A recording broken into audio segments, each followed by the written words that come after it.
Desde 2019, a Toyota vem acelerando o futuro, produzindo no Brasil o primeiro híbrido flex do mundo. De lá pra cá, as coisas mudaram. Muitos entraram na tendência que a gente criou. Mas sabe o que não mudou? A confiança do brasileiro na Toyota, que não veio da noite pro dia. Toyota, no futuro há muito tempo. Paz no trânsito começa por você. Hi, I'm Jennifer, a founder of the Go Kid Go network. At Go Kid Go, putting kids first is at the heart of every show that we produce. That's why we're so excited to introduce a brand new show to our network called The Search for the Silver Lining, a fantasy adventure series about a spirited young girl named Isla who time travels to the mythical land of Camelot. Look for The Search for the Silver Lining on Spotify, Apple, or wherever you get your podcasts.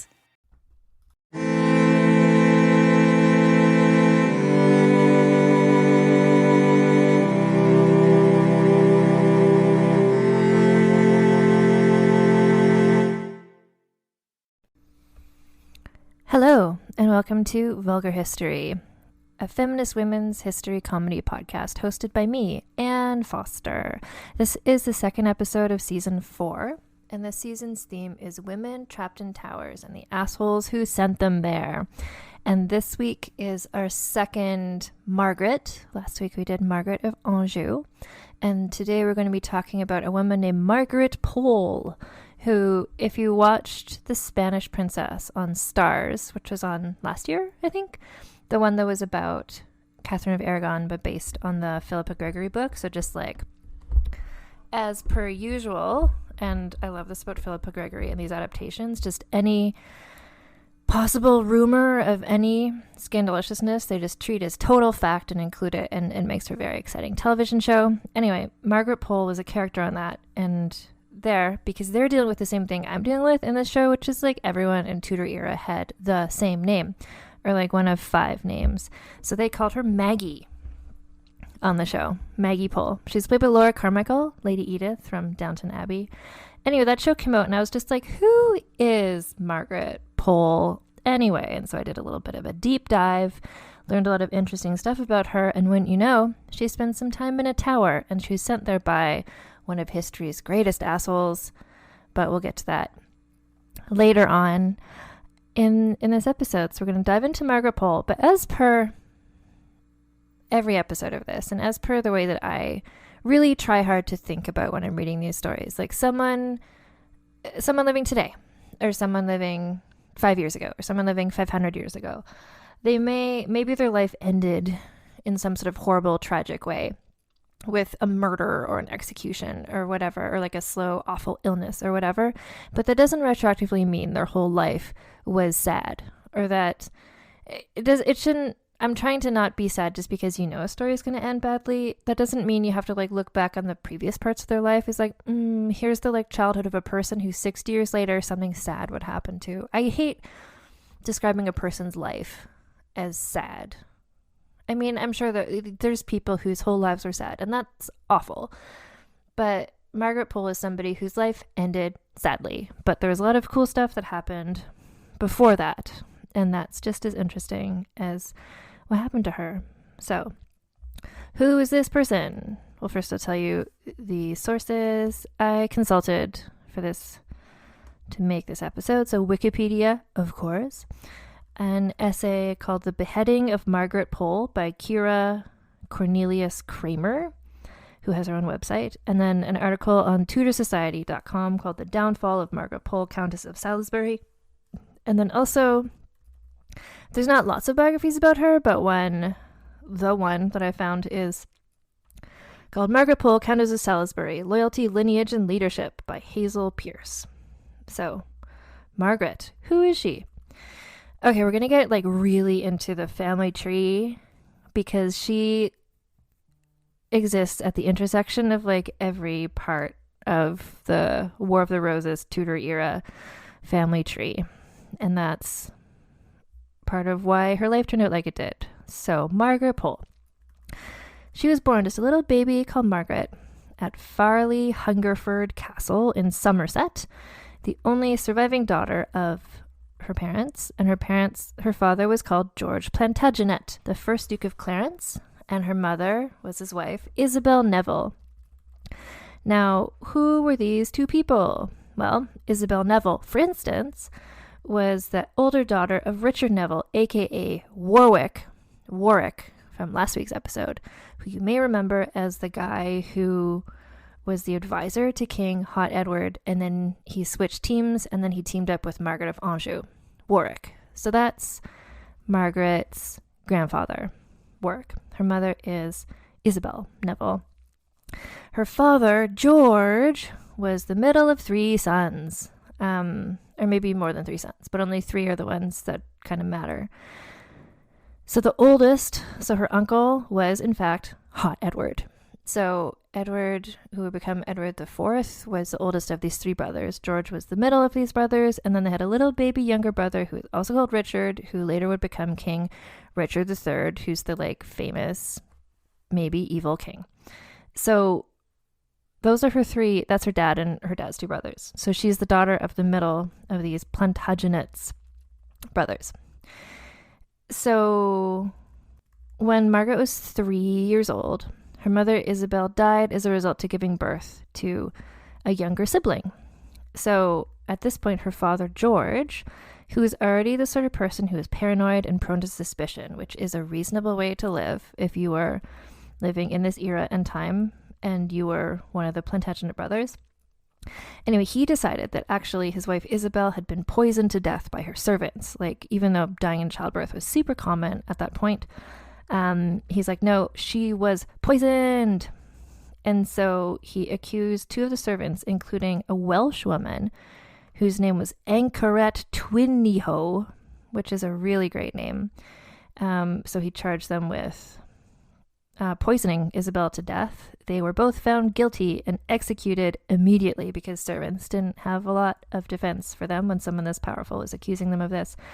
But not too long after this, George's brother, Hot Edward, had both servants posthumously pardoned. So basically saying yes, you've been executed, but my bad, you shouldn't have been. Too bad, you're dead now.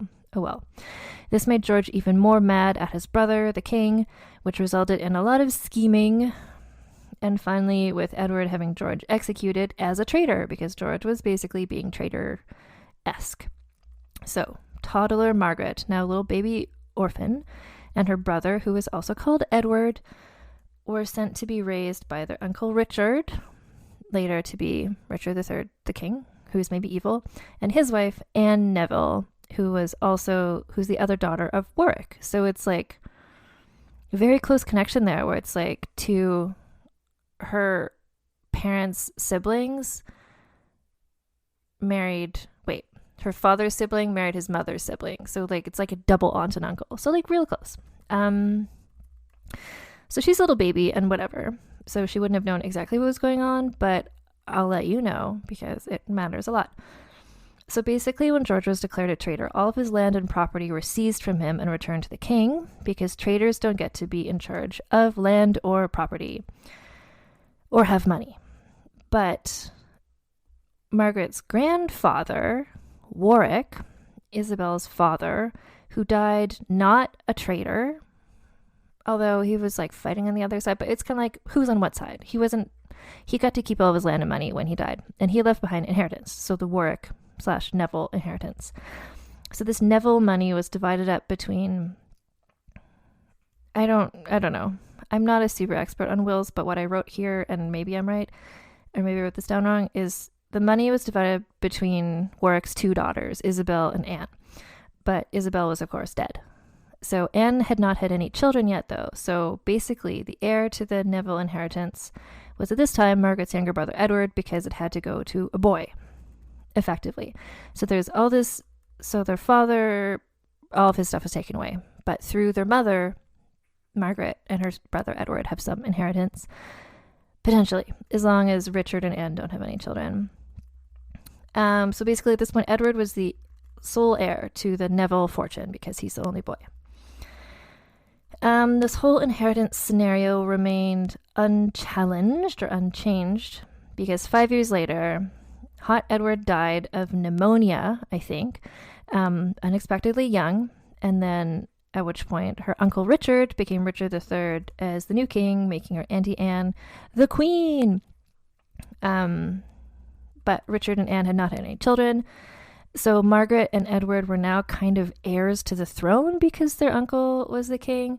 But kind of also not really, because of George's treason made them be maybe not heirs, but they were like enough heirs to the throne that Richard was kind of nervous about keeping them around. And he was a person known to be nervous about keeping around children who might have a better claim to the throne than him, e.g. Hot Edward's children, who were the Princess in the Tower, who there's the whole thing about who killed them, where did they go, etc. There's 10,000 books and podcasts and blog posts about that you can read about, but I just mentioned that because maybe you've heard of it. But Margaret and Edward lucked out in the sense of they weren't murdered. They were just kind of like sent away. So they were shipped off to a separate household. And then Richard III died in battle. And the new king who took over was Henry Tudor, aka Henry VII. But Margaret Pole, who's not actually called Margaret Pole yet, but that's just how she's known. She's going to get married and become Margaret Pole, but Margaret, our heroine today, was still related to the royals because everyone's related to everybody. Because Henry VII, the new king, his wife was Margaret's cousin, Elizabeth of York. So the new royal couple, Hot Edward is dead. Now it is Henry VII and Elizabeth of York. So they became Margaret and her brother's new guardians because they're just like little orphans and everyone keeps killing her guardians. So Margaret and Edward moved back to the royal court, and pretty soon after that, the new king, Henry VII, arranged a marriage for his 14-year-old niece. So Margaret, like, so much has happened vis-a-vis who has custody of her and what is her life and what is her inheritance. She's just 14. So Henry arranged a marriage between her and Henry's 30-year-old cousin, Sir Richard Pole. And this marriage, so Margaret was a York in terms of the Cousins War scenario. I mean, technically she's a Plantagenet, which is kind of like both York and Lancaster, but whatever. She was on that side because her father was Warwick, I guess.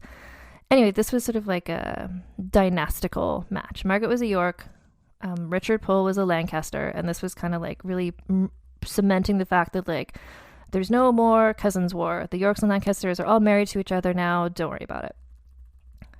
And as far as I can tell, the marriage between Margaret and Richard was okay, as good as anything could be. Like, when it's a bad marriage, like, people write about it, and I would tell you if I'd come across anything that said that. But this seems like as fine as things can be when a 14-year-old marries a 30-year-old in oldie times. They certainly had good luck in terms of, like, their children not dying in infancy and Margaret not dying in childbirth. They had 5 surviving children whose names were Henry, Arthur, Reginald, Geoffrey, and Ursula. I'm kind of excited to have a Reginald and an Ursula show up. Unusual names for me in reading about this time period. But as she was just like doing her best to not die in childbirth, which worked very well for her because she did not, she was also like scheming all the time, surrounded by scheming. I don't think she was doing a lot of scheming herself. I think she was just like, by the time she's 14, it's like she's lived through enough scheming. She's just like, let's just have some stability, have some babies, and just like not do treason or be around treason. But everybody around her was doing treason. So, for instance, midway through, when she was having her babies, a man showed up on the scene whose name was Perkin Warbeck, which is a great name and also a fake name. And he claimed to be one of the long-lost grown-up Princess in the Tower, who were the heirs to Hot Edward that Richard III maybe murdered. But he's like, guess what? We weren't murdered, and it's me. I'm back. And it's sort of like an Anastasia scenario where it's like, I left, but now I'm back, and actually I should be king and stuff. And this is lots of people written about this. I'm going to say Perkin Warbeck, almost definitely not Margaret's long-lost cousin / heir to the throne, but his presence was convenient for anyone who wanted to get Henry kicked off the throne to just like pretend they believed that he was real, because their people didn't like Henry, because there have been so many kings and people are just used to like not liking who the king is. Anyway, one of the supporters of Perkin Warbeck, who was like, yeah, I bet you should be the king, was Margaret's younger brother, Edward. And so the thing is, pretending to be a long-lost prince was not technically illegal, I guess, but King Henry VII was like, let's just keep an eye on this guy. Like, clearly this is sort of like a nexus point for people who want to get rid of me as being king, so let's just like see what he's up to. And everything was kind of weirdly cool. Perkin Warbeck just like hung out on the scene until it became clear that Perkin had been scheming with Margaret's brother Edward to overthrow King Henry VII, and that's, you know, crossing a line that is treason. So Edward and Perkin were both sent to the Tower of London and then were executed for this pretty bad, like unsuccessful, but also just like poorly thought out scheme.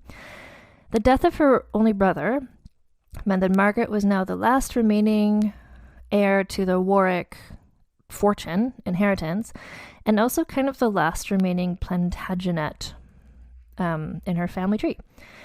So, oh no, what happened was, so he was dead, but because he was a traitor, all of his lands and inheritance were taken away from him. So Edward's inheritance, the Neville money from their grandfather Warwick, was now returned to the crown, leaving Margaret without any inheritance whatsoever, just because the men in her family kept being traitors. And that's a sucky thing for just law for women, clearly. But she was married and her husband was, guess what? Not a traitor. So she and her husband went on to be awarded prestigious positions within the royal household. So it's kind of like, yes, they took away all of her money and lands and inheritance, but they're like, but we don't hold it against you personally, Margaret. So Henry VII's older son was Prince Arthur, and he was engaged to be married to Catherine of Aragon. And when Catherine of Aragon arrived from Spain, and this is like what the show The Spanish Princess is about. Margaret was named Lady in Waiting to Catherine, and her husband Richard was named Chief Gentleman of the Privy Chamber to Arthur, who was the oldest son of the king. And then, of course, things took a turn because Prince Arthur passed away unexpectedly of the sweating sickness, right? I did a whole thing, one of my pandemic special podcasts was about sweating sickness. I believe he is one of the victims of it. Anyway, 1502, Arthur passed away. So then it's like, oh shit, like, because Arthur had been raised to be the new king. His younger brother Henry had been raised to be like, priest guy. And now it's like, oh my God, now Henry has to be king. So Catherine of Aragon and Arthur's entourage was dissolved, which meant that Margaret was sent away because she was no longer needed to be a lady in waiting. And then, let's see. And then in 1504, she had her fifth child, which was Ursula. And at the same time, her husband Richard died. I'm not sure of what, but I'm just going to guess dysentery. I'm going to guess illness, because there wasn't a lot of like wars going on, but I can double check that later. So Margaret, here's the situation. Single mother, widow, 5 children, one literally a baby, a newborn. She was now penniless and a mother of 5 because she didn't have any of her own inheritance. And then like when husbands die, the wives don't always get the money. It goes to the man relatives or whatever. So with nowhere else to turn, she went with her children to live in an abbey with nuns, because she's just like, well, I'm like the most royal person in England right now because of all my various relatives, but because of all the stupid treasons around me, I have no money and I have 5 children. And so she went to live with the nuns. And then she further cut costs by shipping her son Reginald off to be trained for the priesthood, because that's like one less child for her to support, I guess. But keep that in mind, because Reginald becomes very important later on. He becomes a very successful priest person. But then it's just like her life is just kind of like, that's good, that's bad, that's good, that's bad, like that children's book, because it just keeps seeming like, oh my God, poor her, and then suddenly her things change. But it seems like mostly not in her control, although maybe she was just like used her social skills to really make people not forget about her and want to help her. So 1504, her husband died. She went to live with nuns. 5 years later, 1509, So Henry VII died, and Henry VIII took the throne as the young, hot king. And he didn't have a beard yet. I don't think. He was married to Catherine of Aragon. No one knew what a nightmare he's going to be later in life. Everyone's just like, yay, we have a new, young, hot king. And they were happy about it. So although Henry VII had not been especially fond of Margaret, Henry VIII was, because he remembered how she was like such a nice lady and waiting to Catherine of Aragon before. And Henry VIII was like, guess who I'm going to marry? My brother's widow, Catherine of Aragon. And so they invited Margaret back to court to be lady in waiting once more, this time lady in waiting to the Queen. 3 years later, Henry VIII further elevated Margaret's status by restoring her former title of Countess of Salisbury, along with some of her late brother's seized lands. So you know what? Like, I'm saying this all sort of like passive voice, like Henry just decided these things randomly, but he did not. That's not how things work there. Like, people would be like suggesting things to him. People would be trying to like advance their own whatever. So Margaret, either herself or very powerful people who supported her, would have been like, what if you just like do nice things to Margaret Pole? And he agreed to do it, which is good for her. So I'm going to keep that in mind later when we get to scheminess, because frankly, like, she would not have had this many comebacks if she was just sitting around being like, maybe King Henry VIII will be nice to me if I'm just quiet and don't do anything. So I think she's like behind the scenes getting things done. But also she's friends with Catherine of Aragon. Maybe Catherine of Aragon would have like mentioned to Henry this would be nice to do. So this is great. She's got a title. She's got some of her lands back. And then I wrote this summary of like the next 10 years, which is: her own favorite court waxed and waned, partly due to her own actions and partly due to those of her children, because her children were like very independent-minded. So in 1516, she fought with Henry VIII over some lands she felt should go to her, but he disagreed and retained them for himself. But clearly he favored her, because in 1520, she was selected to act as the governess to his first legitimate child, Princess Mary, who would later be Queen Mary I. And I'll just mention at this point, because it's going to change in a bit, but at this point, like, everyone in England is like Catholic. That's what's happening. Henry VIII, Catholic. Catherine of Aragon, Catholic. Margaret Pole, Catholic. Like, Princess Mary, Catholic. Everyone's just like, that's our religion. We're England and we are Catholic. Divorce isn't cool and we love the Pope, etc. So at around the same time, the Margaret was appointed to be the governess, which is like super influential, and it just shows how much Catherine and Henry really regarded her and thought she was like a good role model and stuff. Also, she had, 5 children. Clearly she knows what to do with kids. So her son Arthur, Margaret's son Arthur, was appointed to be one of the gentlemen of the king's privy chamber. And I'm sure we've talked about this, but just to recap, if you forgot or if we haven't talked about it, those are like the people who go with the king into his toilet room. And so what's really important about that job and why it's very prestigious is that that's when, like, there's very few people allowed when the king is pooing. And so if you're in there, then like you have a chance to like really tell him your point of view and like convince him about things, because the whole thing of the king is like, he makes his decisions based on what people are advising him to do. So if you're with him when he's pooing, like, he really listens to you, and it shows. And also it shows he really trusts you because he's so, vulnerable in front of you. So this is a great honor that her son Arthur got to go with him into the Pooh Palace. But then her son Arthur, so he had a patron, which I guess like courtiers just like had, I guess a patron is like also sort of like a mentor. Anyway, Arthur's patron was Edward Stafford, the Duke of Buckingham. On forage, Edward Stafford, was found guilty of treason and was what I wrote as gruesomely executed. Thank you, past self, for not going into detail, but I'm sure gruesomely executed. Buckingham's actions tainted the reputation of Arthur, because that was like his mentee.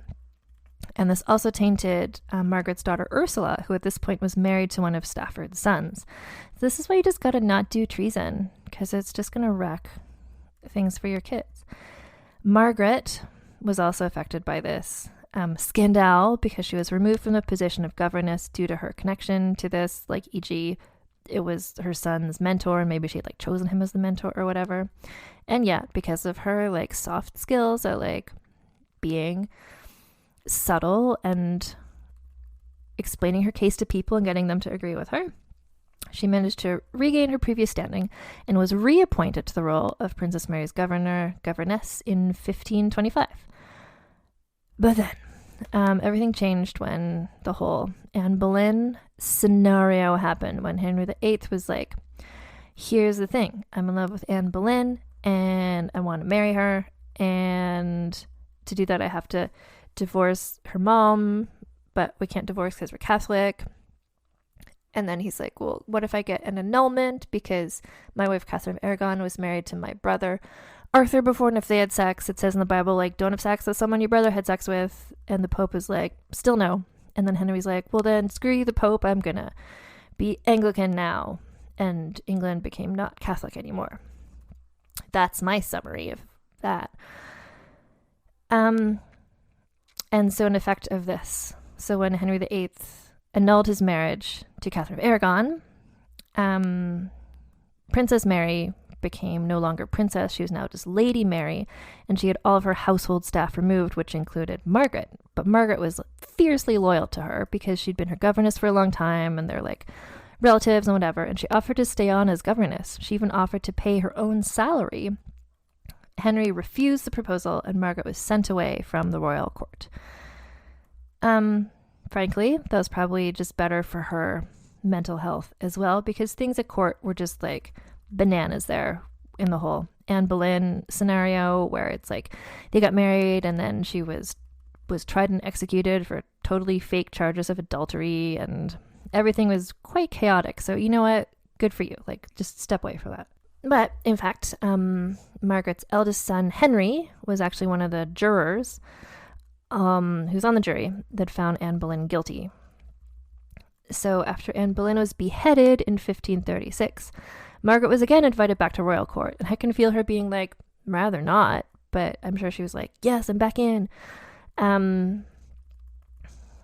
But her son, Reginald, who we last talked about when he was sent off to train to be a priest when he was a little boy and they were living with nuns, he's going to complicate things very soon. And then we need to get into a new side character, who is a person named Eustace Chapuis, who was the Spanish ambassador, and he's also a character in The Tudors, if you watch that show. He is also one of the main sources that like literally every historian has for learning about what was going on in the court of Henry VIII, because he wrote a lot of very gossipy letters. He was the gossip girl / TMZ of his age. Eustace, was hanging around Tudor court for years, reporting back to Catherine of Aragon's parents about how Catherine was being treated, and then how Catherine of Aragon's daughter Mary was being treated. His records are obviously biased, but they're also very, I wrote here, they're also very thorough and contain lots of exciting gossipy bits. Like, he did not hold back with what he was seeing and what was going on. It's sort of like, what's that thing? It's like Page 6 or like Hedda Hopper in Hollywood. He's just like, oh my God, you'll never guess who I just saw. Like, it's a good record. And like some of it's probably true and some of it's maybe not true. He obviously had a slant of like supporting of Catholics and Spain, but anyway, so Eustace was a supporter of Lady Mary, formerly Princess Mary. He wanted her to be made a princess again, and he seems to have been encouraging Margaret's son Reginald to marry Lady Mary. And what would happen, as we heard with like Catherine Grey and all of that, it's like when someone has like a lot of ties to the royal family and someone has a lot of ties to another branch of the royal family and they get married, that's like a big declaration of like, our babies could be king. So because of Margaret's Plantagenet background, and therefore her son Reginald's, and then Mary being the daughter of Henry VIII, like if they got married, that would be a big deal. Some people saw Margaret's sons as potential heirs to the throne. And that's the thing, is that Henry VIII's whole thing is like, I need a son because I need to have a son who will be the king, because girls can't be kings, they can be queens, but I don't want that.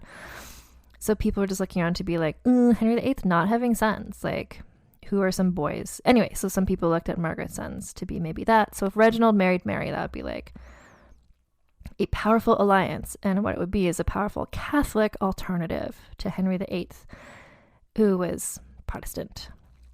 So because Eustace was in England and Reginald had basically peaced out, he was off on, quote, the continent, because he was sort of a renegade Catholic who, enemy of Henry VIII, he couldn't be in England because he'd probably be arrested. So Eustace and Reginald were exchanging letters about their various schemes. Many of the letters went through Reginald's brother Geoffrey Pole as an intermediary. But Reginald was like, not enough for me to just try and marry the king's daughter. He was also running around continental Europe doing his best to convince other princes and kings that Henry VIII should be deposed for how he'd broken with the Catholic Church, because Reginald, like, set up as a child to be trained as a priest, to like, clearly it suited him well because he's just like all in re-Catholicism. But the people he talked to were mostly like, nah, good luck, but we're not gonna help you with this, Reggie. In 1537, Reginald, still Catholic, I mean, he's gonna spoiler, Reginald is never not Catholic, but he's like an enemy of England, but he's like cool with the Pope and Catholicism. He attained the role of cardinal, and the Pope assigned him a very important job: to help coordinate a series of English marches and protests meant to force Henry VIII to replace his Protestant government with a Catholic one. So Reginald is like, I'm on it. And part of this was an event called the Pilgrimage of Grace, which was like quite unsuccessful and led to a lot of people being executed for their involvement in it. Yeah, 200 Catholics were executed for being involved in it. So Reginald arranged it. So like, good job, Reginald. But then like, maybe Henry VIII is a bit more powerful than he and the Pope had anticipated. So basically, Reginald Pole, Margaret's son, was all up in every plan to dethrone Henry VIII, and it was being communicated in letters through his brother Geoffrey to various people. So King Henry VIII's right-hand like fixer was Thomas Cromwell at this point. Thomas Cromwell was just like, we gotta get rid of this Reginald Pole. Like, what's he doing? Like, oh, he's trying to get rid of the king all the time? Okay. So Thomas Cromwell tried to send assassins to Italy to kill Reginald. Did not work. 2 episodes of this podcast in a row was just failed assassinations. This all left Margaret Pole in a precarious situation because she, she had to choose. Was she going to support her treasonous son in Italy against the king, or was she going to support the king? And she chose the king. And she wrote letters being like, don't love what Reginald's doing. I still support you, Henry. But Henry was just like real big mad about this all. And because Reginald was off in the continent, and the assassins wouldn't work, Henry couldn't arrest him. So the king was just like, who can I arrest? I'm so mad about this. So he turned his vengeance against the Pole family still in England. So Geoffrey, the one who had been couriering the letters, was arrested. Under torture, Geoffrey implicated his older brother Henry Pole, as well as a man named Henry Courtney, who was Henry VIII's cousin and also Margaret Pole's cousin. In response to this, Henry VIII had basically every Pole family member arrested he could find, including Margaret, who was like in her 60s at this time. I think she's like 65. Like, what did she do? Come on.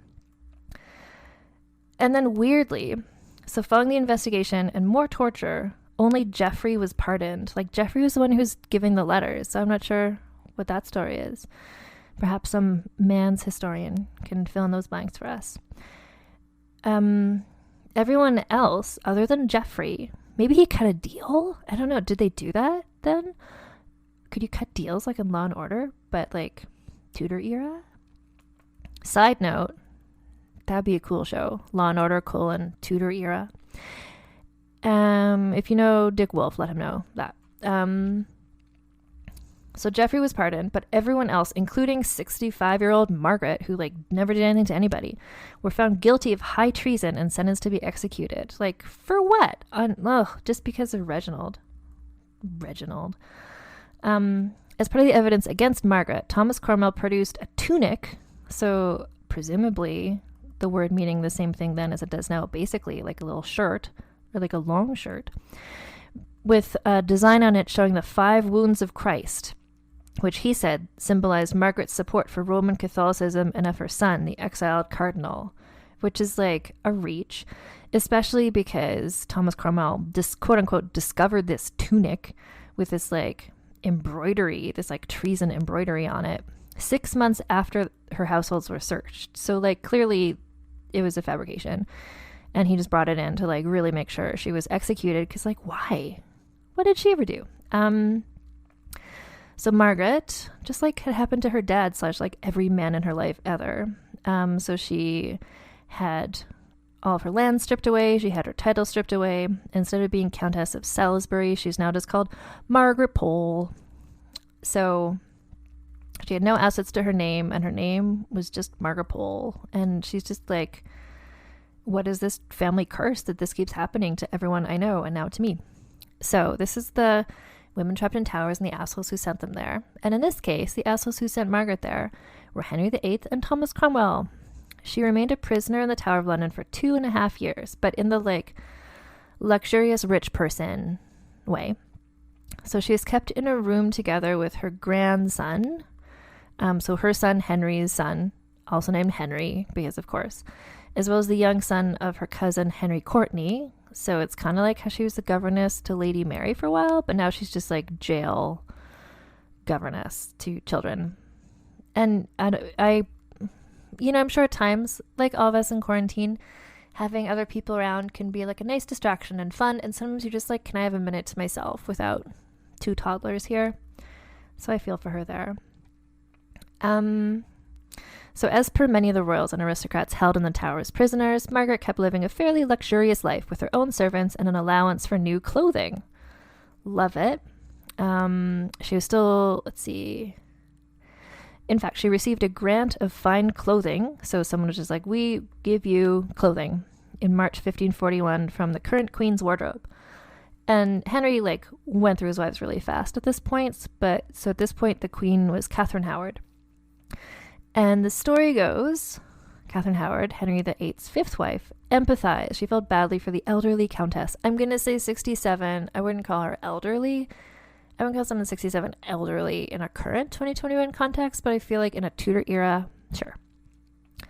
I would say Catherine Howard felt bad for the golden years countess in the tower and requested her tailor to send some comforting items, such as a fur nightgown and fur slippers. Love that image of a furred nightgown and fur slippers. Imagine, like, I'm sure it's cold even now to be in one of these, to be in the Tower of London or one of these old stone castles. Like, fur would just be so great. We don't know if Catherine specifically felt bad for Margaret herself, or if she was just being like, I'm the queen and it's my duty to like upcycle some of my old clothes to somebody else and we have the same shoe size and here you go. Anyway, whilst Margaret was imprisoned during these 2.5 years, Thomas Cromwell himself was arrested and executed because Henry was fully in his like tyrant phase of just like killing everybody all the time. So one would hope, and Margaret probably hoped, like, okay, well, the guy who like literally like framed me and sent me here, if he's been found a traitor, then like, doesn't that make me be not a traitor? So maybe she would be set free, she would probably hope. But despite Cromwell's fall from grace, Margaret's execution date was set. Until the end, Margaret claimed her innocence. She stated no crime had been imputed to her and that she was wrongly judged, which I think is all true. According to popular belief, a poem was found carved on the wall of her cell, which goes, and I mean the popular belief said she wrote this. So it goes, for traitors on the block should die. I am no traitor, no, not I. My faithfulness stands fast, and so towards the block I shall not go, nor make one step, as you shall see. Christ, in thy mercy, save thou me. But this poem did not help, and Margaret was beheaded, age 67, on May 27th, 1541. Due to her noble birth, like the fact that like parents, grandparents, great-grandparents, like every level of her entire family were like wildly noble.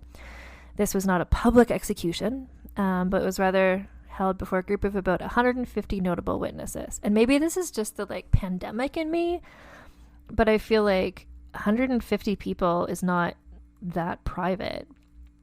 Anyway, the group of 150 witnesses included Eustace Chapuis, the Spanish ambassador, who had been conspiring with her son and is kind of like, one might say, partially responsible for all of this.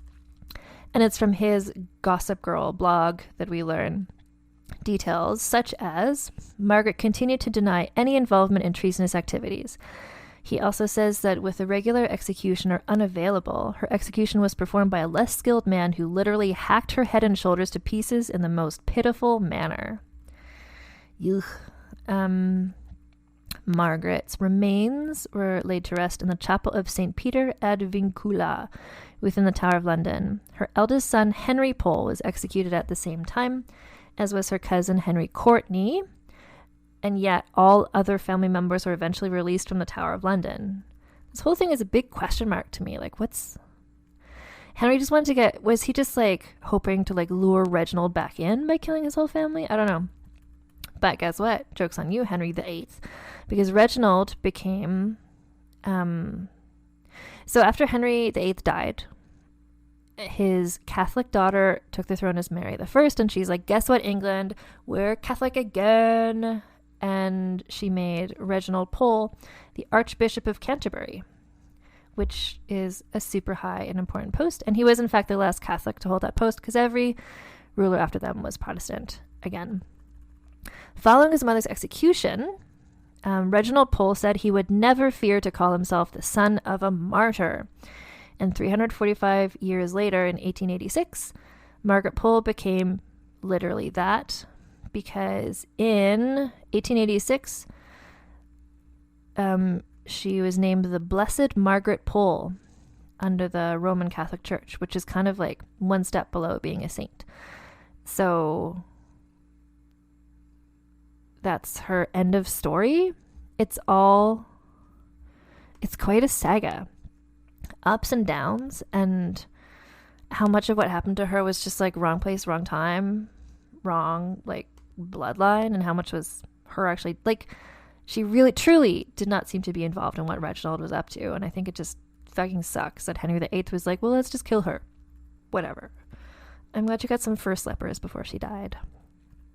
So to score our friend Margaret Pole, scandaliciousness, I feel, is quite low because she was surrounded by scandaliciousness. Like, father was a traitor, brother was a traitor, like literally everyone around her. Her uncle was Richard III. Like, all these things were happening around her, and sometimes it sort of tainted her, but she always came back. Like, she specifically herself was not super scandalicious in the way that we talk about scandaliciousness. Like, I'm sure to another person or people back then, being associated with like Catholic rebels and treason is like very scandalous, but I'm talking like affairs, murders, tits out lifestyle. And she was just like, that was not her thing, and that's fine, and I respect her for it, but I'm gonna give her a 3 for scandaliciousness, I think, just because scandaliciousness by proxy. Scheminess, this is where I feel like I don't have specific examples of what she herself did that was schemy, other than like writing letters to the king being like, hey, guess what, I side with you, not my son who sucks. But the fact that she was like, had her titles taken away, got them back, like was the governess, was kicked out, became governess again, like she clearly was like working some scheminess. I'm gonna give her a 9 for scheminess. Her significance to like the Catholic Church, to whom she is like halfway to being a saint, that's quite significant, I would say. Henry VIII clearly thought she was significant enough to like kill. Her son became Archbishop of Canterbury. Her significance to like global/world history is not extreme, not as much as like Cleopatra or whatever. So I think a 6 for significance. And then for the sexism bonus, I'm going to give her, I think, a 9, because she, well, just everything, like the whole, like she would have been the heir, except she was a girl, so then her brother was the heir, but then then he was a traitor, so then no one was the heir, like the king just seized the lands instead of giving it to her. Like, And then the way that she was blamed for the acts of her sons, like what, like, yeah, she gave birth to them, but like, how is she supposed to stop them once they're adult people? I feel like, well, and then also the whole thing when her husband died and she's like, well, I guess now I'm just like a penniless mother of 5. I'll go like live with the nuns because society has no means to support me, even though I'm like super royal. Yeah. Sexism bonus 9. I feel comfortable with that. So that's 18. 27. It's a 27, which is 1 point higher than last week's Margaret of Anjou, who got a 26. Isabella of Castile also is at a 27. Jean de la Motte, Catherine Parr, Frances Gray.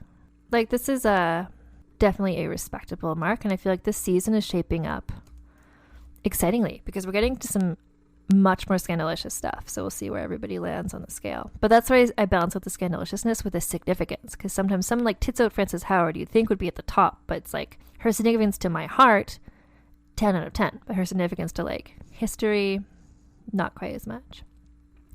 And then I have a recommendation for you as well, because that's a new thing I'm doing this season, to recommend other history resources to you to sort of complement. Like, it's easy to, not easy. There's some major people and stuff in history that there's so much written about, and that's like World War II battles. There's a lot of books about like Winston Churchill. There's a lot of books about like Henry VIII. But trying to find information about not royals, not battles. So talking about women, and especially like not rich women, takes so much more digging. And I really appreciate the people who are out there doing that digging for us. And I just finished reading a book, which I've been meaning to read for ages, and I finally did, and it's so good. And it's exactly this. It's like the perfect book. Like, if I could write a history book, I would love it to be like as good as this. So it's a book called The Five by Hallie Rubenhold. And so what she's done, Hallie Rubenhold, is she tells the stories of the five of the women who were killed by the serial killer known as Jack the Ripper in oldie times London.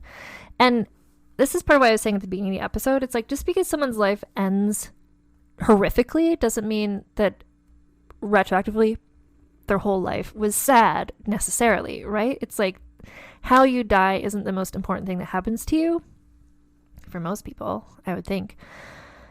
And so if I say, I was trying to tell my friend about this book, and I was like, yeah, it's about the woman who were killed by Jack the Ripper, and she's like, ugh, no, that sounds depressing. I'm like, no, it's not. It's actually like really, really, really, really interesting social history.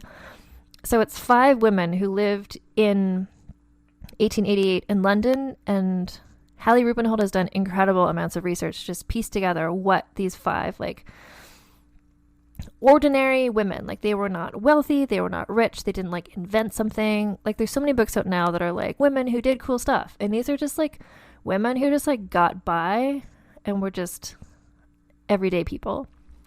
So I'm going to read you a bit from the blurb of it because it'll explain it better than I can.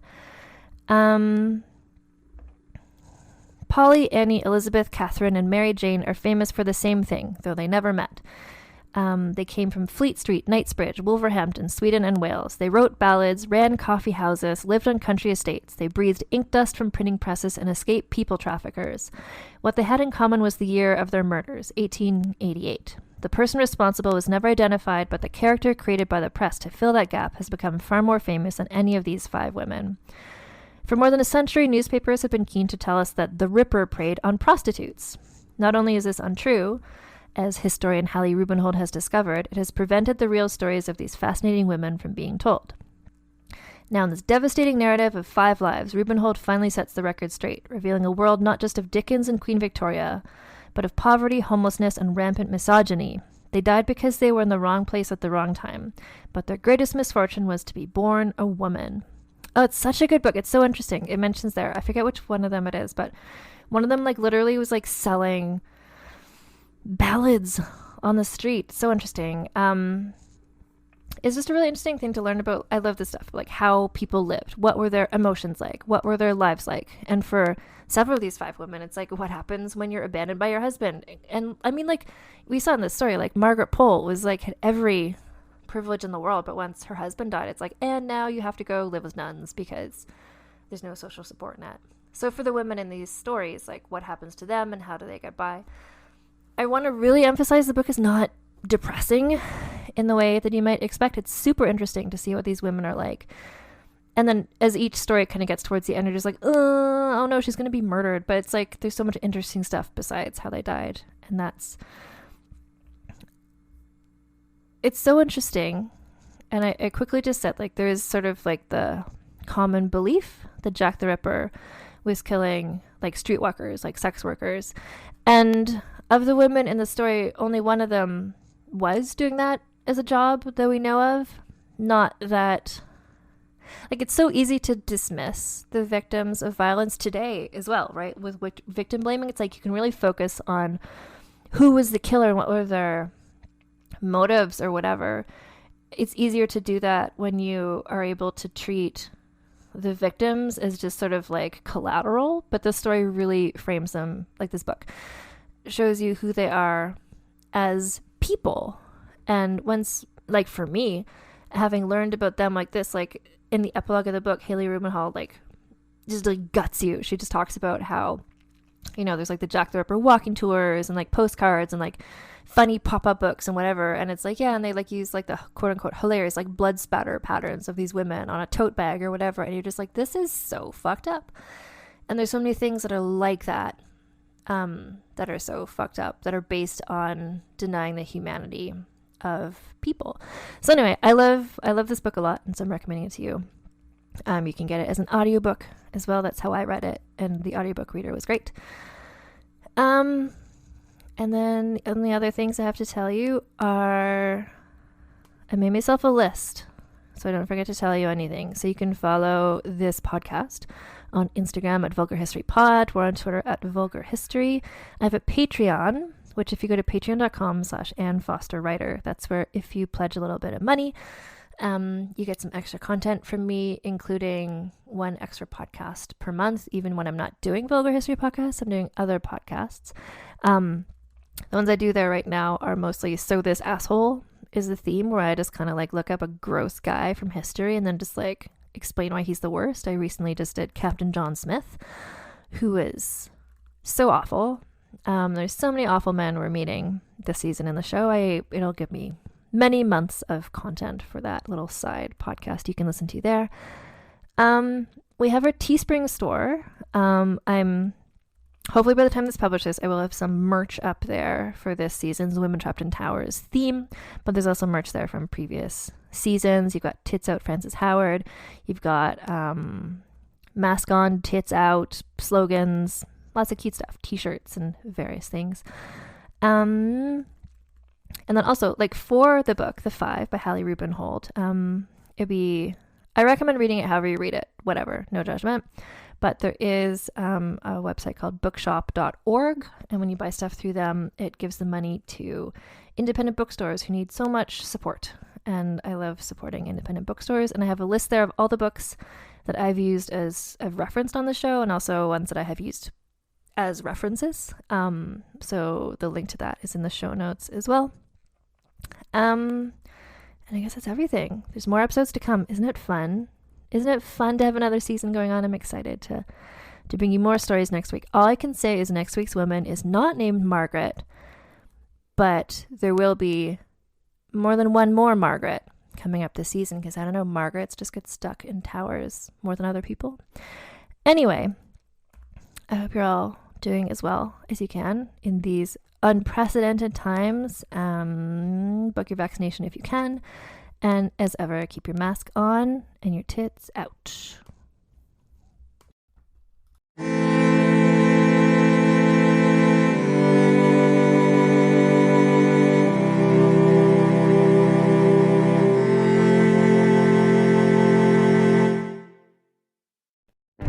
Welcome to the small town of Chinook, where faith runs deep and secrets run deeper. In this new thriller, religion and crime collide, when a gruesome murder rocks the isolated Montana community. Everyone is quick to point their fingers at a drug-addicted teenager, but local deputy Ruth Vogel isn't convinced. She suspects connections to a powerful religious group.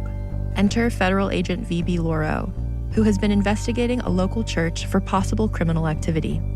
The pair form an unlikely partnership to catch the killer, unearthing secrets that leave Ruth torn between her duty to the law, her religious convictions, and her very own family. But something more sinister than murder is afoot, and someone is watching Ruth.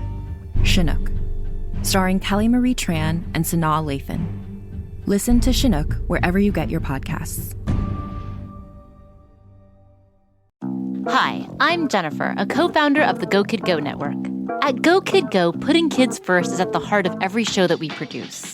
That's why we're so excited to introduce a brand new show to our network called The Search for the Silver Lining, a fantasy adventure series about a spirited young girl named Isla who time travels to the mythical land of Camelot. During her journey, Isla meets new friends, including King Arthur and his Knights of the Round Table, and learns valuable life lessons with every quest, sword fight, and dragon ride. Positive and uplifting stories remind us all about the importance of kindness, friendship, honesty, and positivity. Join me and an all-star cast of actors including Liam Neeson, Emily Blunt, Kristen Bell, Chris Hemsworth, among many others, in welcoming the Search for the Silver Lining podcast to the Go Kid Go network by listening today. Look for the Search for the Silver Lining on Spotify, Apple, or wherever you get your podcasts.